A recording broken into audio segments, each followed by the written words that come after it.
Don't take a man's kindness for granted. Covered for the lies for too long, those days are done. Cross the line with my playing career. Those are the words from Brandin Cooks, who didn't get traded before the trade deadline. Y'all know what we here to talk about today. No need to wait. Cody, start the show. You are Locked On Texans, your daily Houston Texans podcast. Part of the Locked On Podcast Network, your team every day.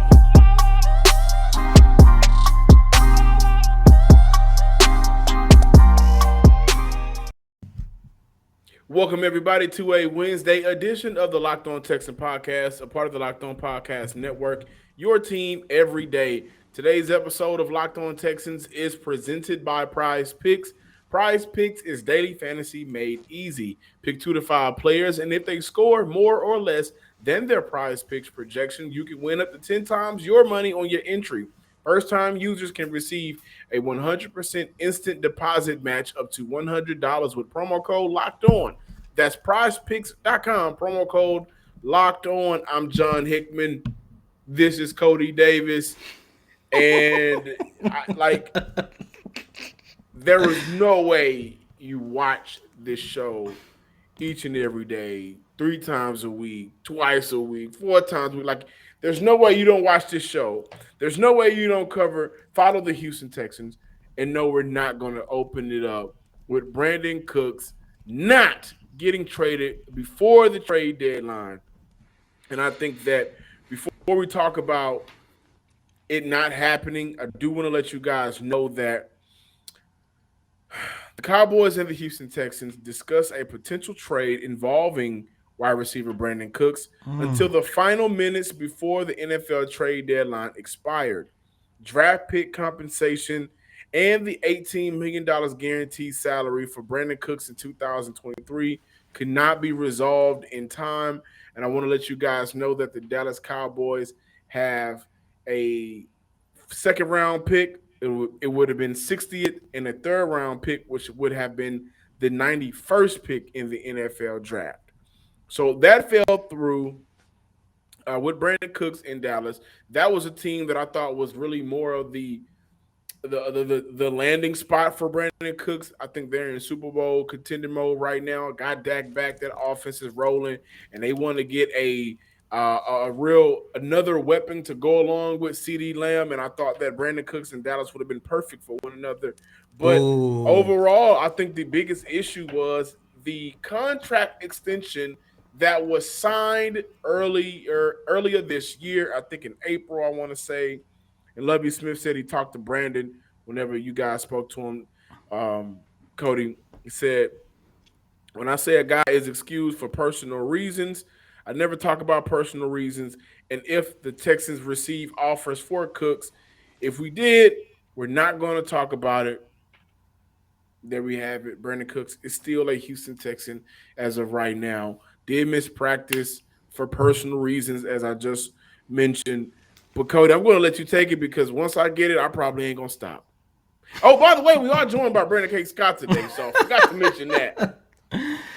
Look, once again, John, this situation of Brandin Cooks, man, is just another reminder that what did you call the show yesterday?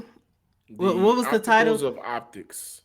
That is where I want to go to because it's another example of the disappointment that is going around this franchise. The fact that we all came into the season, basically ever since the hiring of Lovie Smith, the 2022 draft class come in, you elevate Pep Hamilton. When you take a look at the promise that was going on with this organization from February to up until the start of the season, everyone believed that the franchise was heading towards a sense of stability. We all thought that the circus that surrounded this organization over the last 2 years was over. However, behind closed doors, the circus was still going on. And it also doesn't help that this is an organization that is sitting here with a 1-5-1 record, which, let's be real, it's probably going to be 1-6-1 record at the end of Thursday night.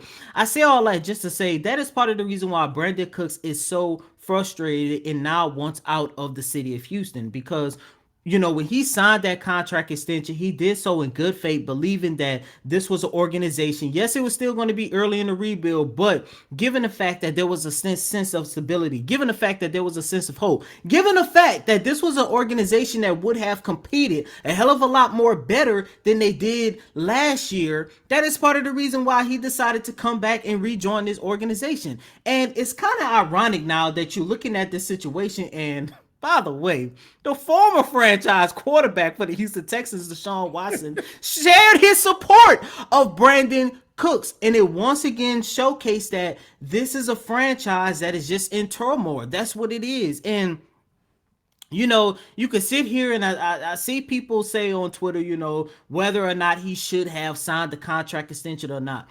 We could debate that all day. We could debate everything about this organization, but at the end of the day, it is very sad to see that here we are, year 2 going into year 3 of the rebuild, and it seems like that at the end of the day, this is an organization who has not took any steps with their rebuild. By the way, I spoke to a source. I asked them, how frustrated and disappointed is Brandin Cooks due to the fact that he did not get moved at the trade deadline? And they said he is very upset. I say all that just to say, John, I would not be surprised if we have seen the end of Brandin Cooks. I'm just counting down the days to where we see, Brandin Cooks is out for the rest of the season due to a questionable injury. As of right now, they got him listed on the injury report as questionable for Thursday's game due to personal wrist injury. So maybe it's going to be the wrist injury that keeps him out for the remainder of the season. But John, I just go back to how promising things were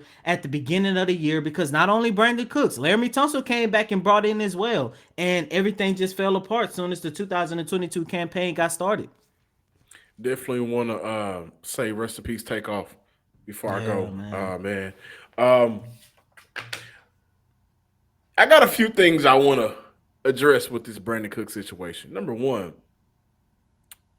covered for lies. So when you read that tweet, and he's been going through and liking everybody, like I think he was anticipating getting traded, liking these tweets with the cryptic tweets and everything. Don't take a man's kindness for weakness for granted. Excuse me. I covered for lies for too long. Those days are done. Cross the line with my playing career. Now look at the covered for lies for too long, and that's why I'm going to challenge everybody that is, and Cody, including you right now. If you are willingly covering for lies, according to Brandin Cooks, and this tweet was sent 49 seconds after the trade deadline ended. If you are willingly covering for lies, then how can you expect an organization to act in good faith for you? How? Then in April, you signed the deal. After you mentioned you didn't want to be traded again, you covered for lies, but then you signed the deal. And it's a listen, $18 million was, I think, the biggest problem with this deal, why it didn't go through. Oh, yeah, nobody is going to take care of $18 million in 2023 for a player that currently has 354 yards and 1 touchdown and has been underperforming through the course of the first 6 and 7 weeks in the NFL, 8 weeks in the NFL. So when I look at Brandin Cooks, he has nobody to blame but himself. No, not really. He's been here 3 seasons. Now, regardless of how we feel about Deshaun Watson's actions off the field, there was real reports, and Cody, I think we both heard them, that there was promises made to Deshaun Watson. Okay, he was in town for that. All right, well, Deshaun doesn't play for a full year. You are the quote-unquote leader of this franchise. And by the way, I want to make it clear that I think everybody can finally agree that Laramie Tunsil is by far the best asset for this team and the best player. But back to Brandin Cooks, you decided to stay after seeing what just happened, whatever transpired behind closed doors with this franchise and their franchise quarterback. Okay, you stay. play well for a season under David Culley. You say all the right things, endorsing the head coach, endorsing your third round quarterback, even when he's not playing good. Like you are endorsing a lot of the mediocre or beyond mediocre actions for this franchise.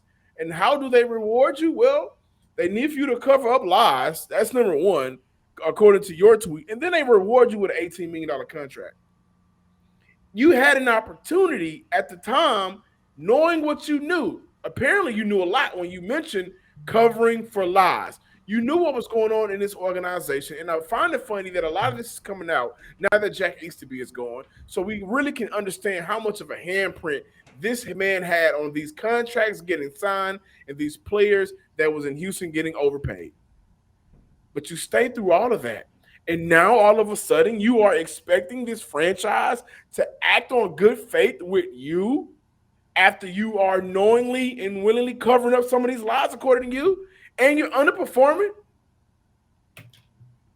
Listen, my whole thing with Brandin Cooks getting traded the entire time, ladies and gentlemen, was for Houston to do right for Houston. Get whatever you can back in return, because it is clear he shouldn't be on this roster anymore. Of course, he wanted Brandin Cooks to go somewhere where he can compete and be with a contender, hence Dallas Cowboys. But Houston needed to get something back in return. People have mixed feelings about whether or not Nick Caserio did the right thing. That is for everybody else to decide. But on my behalf, I'm looking at it like this. Brandin Cooks, you knew what was going on in Houston, and you decided to stay. You knew that this foundation was terrible, and you decided to buy that house. Who can you blame but yourself? That's my 2 cents on that. Hey, Locked On Texan listeners, if you thought about securing your home with home security, but you've been putting it off, you might want to listen up to this. Right now, our listeners can order the #1 rated Simply Safe home security system for 50% off. Wow, 50% off. This is the biggest offer of the year, and you don't want to miss out on this. I don't want to miss out on it. I'm about to go ahead and get this hooked up for my grandma's house. Listen, Simply Safe was named the best home security system of 2022 by U.S. News and World Report for a third year in a row. 3 years in a row, three-peat, like the early 2000 Lakers. That's something you want to trust. In any emergency, the 24/7 professional monitoring agents use fast protection technology exclusively for Simply Safe to capture critical evidence and verify the threat is real, so you can prioritize the police response. Simply Safe is home security with the advanced sensors of every room, window, and door. HD security cameras for inside and outside. Smarter ways to detect motion that will alert you only when a threat is real. And even hazard sensors that detect fires, floods, and other threats to your home as well.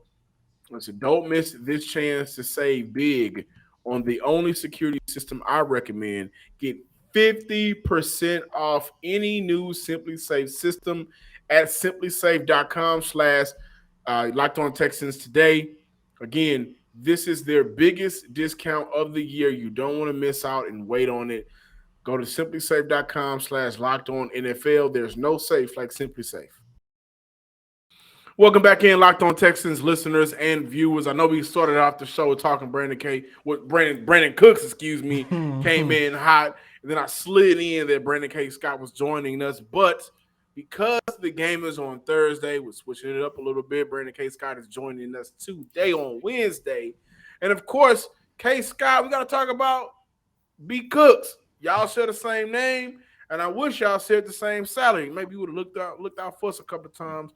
But Brandin Cooks is not happy. We all read the tweets, covered for the lies.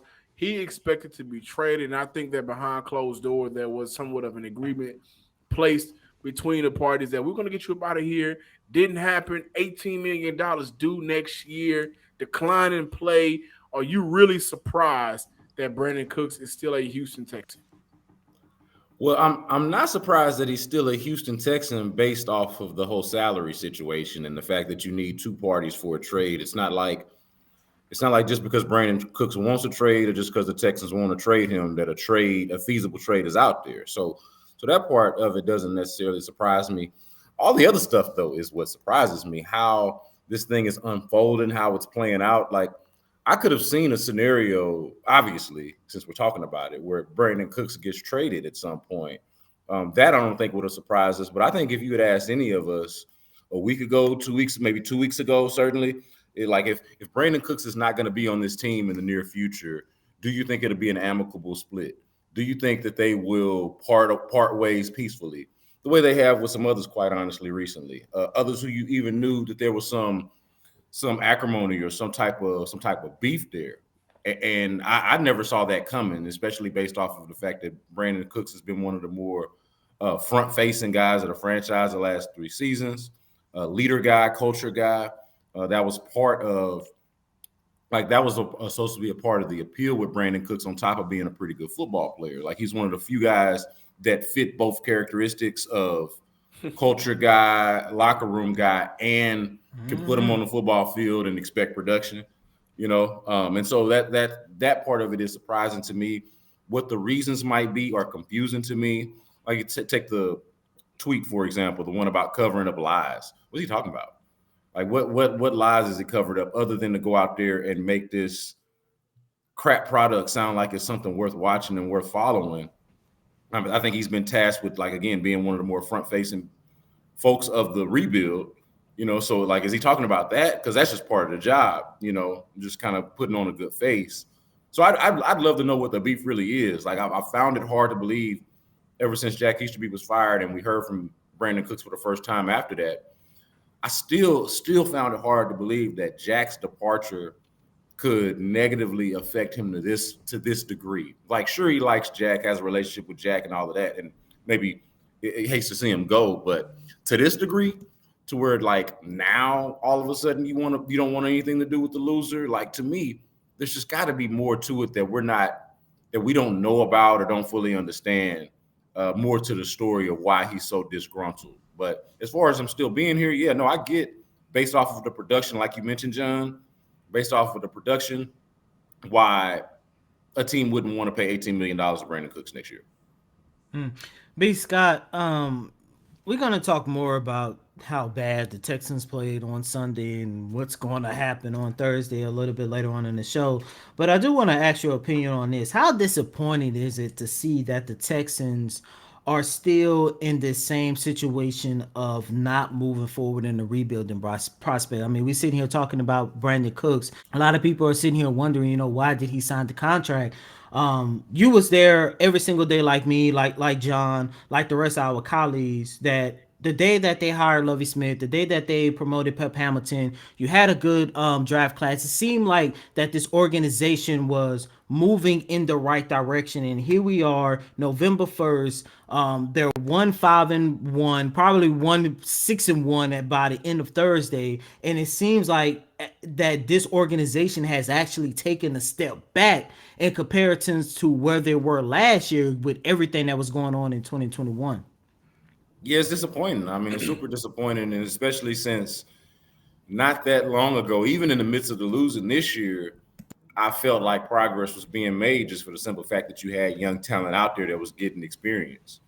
And to me, experience is the best way to develop them. Now, you need to help them out with schemes that fit their skill sets, and you as a coaching staff need to overall look competent yourself. But simply playing is a huge part, the main part of the development. So, I'm out there watching these rookies like Jalen Petrie and Derek Stingley get, trial by fire. I'm out there watching Kenyon Green, same thing.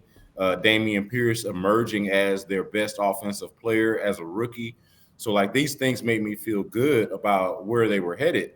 And they even had a couple of undrafted guys that they felt like could be contributors to their team, between Kurt Hinish and the fullback Troy Hairston. So, like, I'm like, okay, yeah, this is good. This is objectively good, because you could not say these things about but so many guys last year. We were grasping at straws about who is the young core or the young crop of talent that they got. They just didn't have it. So to me, it was like, okay, that's progress. That feels like they're going in the right direction. And I think if you wanted to hold the most optimistic view, you could still look at that and say that. But the most disappointing part about it, Cody, to your question, for me, and I was talking about this with somebody earlier in the week, it's like, man, the thing that I didn't see coming and is most surprising about it, and therefore the most disappointing, is that they look so poorly coached. It looks like a worse coached team than last year. At times, not all the time, but at times, and no other time greater than Sunday against the Titans. I don't think there was any time greater that you felt that way. Might have been the most pronounced time that I felt that way. So that's the most disappointing part about it, because the expectation, at least, even though I know we've talked on this podcast before about not being big fans of the Lovie Smith defensive philosophy and scheme, but I did think that just at least the credibility and experience there would be an upgrade from David Culley. And I thought that Pep Hamilton as an offensive coordinator and play caller would be an upgrade from Tim Kelly. I did not think that by November 1st, that 5, 6, 7 weeks into the season, we would be having a conversation even about was Tim Kelly a better play caller or a better offensive coordinator? And people can have their opinions on it, but it's a debate, and for that to even be a debate at this point is, to me, disappointing and surprising. Can't wait to continue our conversation surrounding the chaotic Houston Texans with the headliner Brandin Cooks wanting to get up out of here. They got a game on Thursday, and if you believe some overs and unders may make you some extra cash, well, you may want to do that with prizepicks.com. Listen, super easy. Pick 2 to 5 players. If they score more or less than their prize picks projections, you can win up to 10 times your money on any entry. You're not competing against other people. It's just you versus the projections available. Safe and fast withdrawals, currently operational in over 30 states and Canada. So not only is it easy to bet on, it's easy to get on your phone. Just download the Prize Pick app or go to prizepicks.com to sign up and play daily fantasy sports. First-time users can receive a 100% instant deposit match up to $100 with promo code Locked On. Promo code Locked On. Promo code Locked On. That will help you get a 100% instant deposit match up to $100 with prizepicks.com. Thanks for making the Locked On Texans your first listen each and every day. For your next listen, check out the Locked On Sports Today. The biggest stories of the day, plus instant reactions, big game recaps, take of the day. Available on the Odyssey app, YouTube, just wherever you get your podcasts. And welcome back in, ladies and gentlemen, to this Wednesday installment of Locked On Texans. And on tomorrow, there's a big national televised game. The Houston Texans will be squaring off against the 7-0 Philadelphia Eagles, who is looking like I'm going to say the second best team in the NFL. I honestly do believe that the first is the Buffalo Bills as of right now. But there's a lot of jokes about whether or not people is going to be watching this game because what is it? Game 4, Game 5 is going to be held on Thursday. 5. Game 5, which could be a championship clincher for the Houston Astros, hopefully. But with all that being said, Brandon, before we get into yesterday's game, we have to revisit what took place on Sunday. And we sat here before we jumped on this podcast. We was debating whether or not Sunday's game was the saddest moment in franchise history. I'm not going to say it's the saddest, but I would say it was definitely top 3 because that was probably the worst game that I've ever seen, not just for the Houston Texans, but in the NFL in general. Really? Yeah. Just that game was bad, John. Hey, no, John. Here's the last time. I'll tell you this. There was booing in the first quarter. It was the last time I felt that way watching a football game, in terms of, because like you've maybe seen worse games, you've maybe seen lower moments. I mean, we've watched a lot of football over the course of 30 some odd years, whatever it's been. But here's the last time I felt that way. It hadn't been that long ago, okay? But I was talking about this with my boss, who also worked in Denver, who was working in Denver when this happened. The last time I felt that way watching a football game, like, man, this is hopeless. I cannot believe this is NFL football. Do y'all remember during the COVID year when Kendall Hinton, the then practice squad wide receiver for the Denver Broncos, had to start for the Broncos because all of their quarterbacks either had COVID or had been caught up in the contact tracing thing? I remember that. and remember, no, but not just was it Kendall, it was Kendall Hinton on one end as the quarterback for the Broncos. And do y'all remember who the Saints quarterback was that game? It was one Taysom Hill. Mm-hmm. It was because they were still doing the maybe Taysom Hill is a quarterback thing. They were still doing that. Yeah, because Drew So Brees was hurt.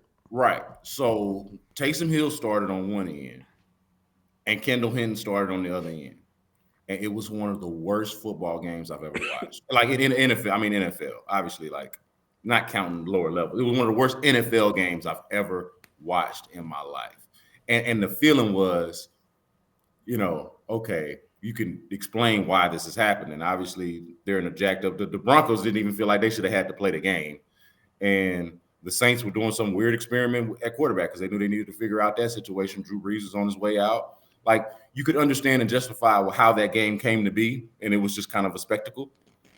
What the hell was this about? Why? Like what? What was this about? You know what I mean? Like Davis Mills. Davis Mills, I didn't think was like necessarily the problem, but the problem with Davis Mills is that he was so clearly and obviously not part of the solution. And I think that's where we are with Davis Mills. That's maybe the best way to characterize him, or maybe the best thing that you can say about him is that even when he's not part of the problem, he never seems like he's the solution. And on the other end, you got Malik Willis in his first career start, struggling, and not even struggling because they did their best to protect him, barely let him throw the ball and just handed it off to Derrick Henry. Every time they threw the ball, it felt like they were bailing the Texans out, honestly. Yeah, so, that's true. So including the interception. Right, including the interception. So yeah, man, just from a watchability standpoint, from a quality of the product standpoint, this was a low moment. Was it the worst? I don't know, but is it in the conversation? Like before the show, John, you start throwing out a bunch of different examples. Was it worse than this? Was it worse than that? Was it worse than this? It's right there. Like I said, it's comparable. It's in that conversation. It'll be like a part of the. If anybody ever does a ranking of the worst moments in franchise history or some of the more embarrassing, maybe that's the better word. Just the embarrassment of when you're in the NFL to be able to just run on a team in the modern NFL, to be able to say, you know what, our quarterback can't throw, isn't able to read NFL defenses yet. Doesn't matter. We're just going to run the ball, and that's twice now. It feels like that's happened to them this year. I know Justin Fields has come along in recent weeks. He looks a lot better than he did when the Texans played him. Yes, he has. But at that time, he was awful. He was still awful, and he had not figured it out yet. And that was evidenced by what their game plan and their strategy was. It was like, well, let's just run the ball. Let's use Khalil Herbert and treat him like Gale Sayers, because the damn Texans are going to make him look like Gale Sayers or Barry Sanders or somebody. Like their top running back went down in that Bears game, David Montgomery, early in the game, and Khalil Herbert promptly went on and had like a career game against them. Who, by the way, is I think 6th in the league in rushing right now. He's technically a backup. So shout out to the Texas defense. Yeah, shout out to the Texas defense for that. And so if Khalil Herbert could do that, if Josh Jacobs could do it in the week prior, what did we think Derrick Henry was going to do? And then for him to actually go out there and do it, like I think we all were kind of anticipating, like, ooh, this could be an ugly day for the run defense for the Texans. They can't stop anything. And here come Derrick Henry, and then sure enough, like we got it run down their throat. And then on the other end, offensively, they couldn't do anything. You couldn't muster up anything. Like think about it. The first couple of drives, the beginning of the game, you get a turnover on downs, you get somebody to fumble a punt, and you get an interception that sets you up in the red zone. How many points they came away with? They came away, and finally at the end of that interception is when I think they finally got the field off of the interception. 3 points. That's right. But that's still not good enough, though. That's just my point. 3-0, like what are we talking about? And then that was all. That was all until the end. It's like, come on, man. I do want to say in 2016, I don't know if y'all remember who the quarterback was that year. That was Brock Osweiler. And against the Broncos, it was a 27-9 L. He averaged 3.2 yards per pass on 41 attempts. No touchdowns, no interceptions. Against the Patriots that year, 4.8 yards per pass, 1 interception on 41 attempts. I think Houston has seen some terrible quarterback play. Not that's just Brock Osweiler, not including Brian Hoyer, who again the playoff game was that may be the most stinkiest game. I don't know. I'm talking I mean, stinky. but when you take a look at Sunday's game, if not for the final drive that was in garbage time when they picked up 90 yards, they had a total of 71 yards. That's pretty bad. 71. But you know, Davis Mills would have finished the game with a total of 63 passing yards. but you That's know pretty bad. what? I think this is one of those where you can present statistics for different games and different scenarios and say, hey, what about this? John, you tell me what you think. I feel like honestly, you too, Cody, like with this feels like one of those where you had to really be watching the game to understand why somebody thinks that. Because it's not like you can go to the stat sheet and readily, like maybe if you want to use some of the analytics advanced numbers on pass blocking and run blocking and pass rushing and run defense and stuff like that. But like you have to just watch the game to fully appreciate, or have seen the game or been at the game to fully appreciate how much they were dominated up front on both sides, because that's what the story that's what the story really was. It wasn't just the stats and just the outcome, but it was the pure domination from one man to the next on each side of the line. Offensive line versus defensive line, Texans offensive line versus Titans defensive line, Titans offensive line versus Texans defensive line. That might be what the case actually is and what the argument actually is, and I something agree that with that you can't use statistics to point out is to say, hey, go back and who wants to do this? But go back and watch all the games that you can and see if you can ever point to a game where they were dominated to this degree on both sides of the ball. That's where the case might be. That was a tough game to watch. I will say that. I do want to move on really quick before we get out of here. Philly is on Thursday. Jalen Hurts is coming home. Man, how significant is that? Oh, super significant, man. No, I don't feel like there's anybody in the NFL right now, and all the guys that you got that's from Houston, I don't feel like there's anybody right now that puts on for Houston like Jalen Hurts does. So I've always admired and appreciate that about him. I've always admired and appreciated Jalen Hurts' get down and presentation and just what he seems to be about. Have always respected it. Now, I always had to be honest and truthful about what my evaluation was of him at the time. And I thought there were times, like especially based off of, how he what his style of play was in college. I just did not see it necessarily translated into stardom. And I could not be more. I always say I'm fine to be wrong about things, and especially if it means a good thing for another person. Like I'm just not a hater like that. But that's not true from anybody more so than Jalen Hurts. Somebody who I feel like deserves it and has earned it and has put the work in and has shut up all the doubters, including myself. Like I am on hush mouth on Jalen Hurts. I told you, Cody, I think you asked a question a couple of years ago, like Jalen Hurts or Tua, and I was like, you can have both of them. As far as I'm concerned, go and start over. And both of them, to their credit, but Jalen Hurts even more so, are proving me wrong. Good for them, man. And to the point with Jalen Hurts, like, man, like I remember watching that. Was it the playoff game his rookie year? Maybe last year. Either way, this is the last game of the season. It's like, man, I don't know about that. And like he's legitimately improved as a passer, like as a pocket passer. Always had the improvisation thing going for him, the athleticism and the strength. But man, he has just really improved as a passer and is better than I could have ever imagined him being, or at least predicted him being. So I think that that's significant. It's one of the cool and few cool storylines as part of this game, honestly, with the Texans and Eagles, because it's going to be a thrashing. I'm talking about a mud stomping. They're going to take these guys behind the woodshed. Like it's going to be awful. But if there is a positive thing to look at it from a Houston standpoint, I know we care primarily about the hometown team, but at the very least, all of Houston won't be poorly represented. Jalen Hurts is going to go out there and represent properly for the town, for the city. So I'm good with that. Brandon K. Scott from Sports Radio 610. Brandon, really quick, where can our listeners follow you at on social media? Tell them about the B Block podcast, and be sure to tell them when they could check you out on Sports Radio 610, especially with the Houston Astros and the World Series. Yeah, so I'm on Sports Radio 610 every Thursday at 11 a.m. with In the Loop. So y'all make sure y'all check us out. Also do the B Block podcast every week. Also at Sports Radio 610, though, you mentioned the World Series.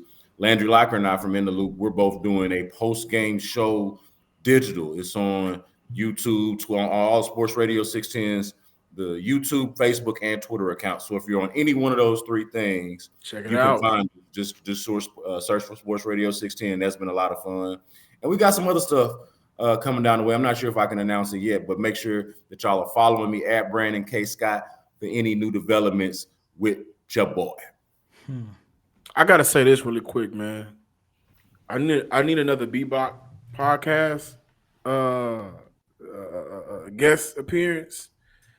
And this time, it's gonna get a little real in there, man. Just leave it at that. We're gonna have to talk some music, have to talk some culture, and then I guess eventually we'll talk about some Texans or NFL sports. But as always, thank you guys for checking us out today. Locked On Texan Podcast. Follow us on Twitter at Locked On Texans. Also, use those same two thumbs. Go on over to YouTube, type that in as well. So like, comment, and subscribe. More importantly, on YouTube under the name Locked On Texans. And as always, I'm your host, Cody M. Davis. Please remember to follow me on Twitter at CodyDavis_24. Once again, that's Cody, COTYDAVIS_24. Until next time, ladies and gentlemen, peace and go Astros.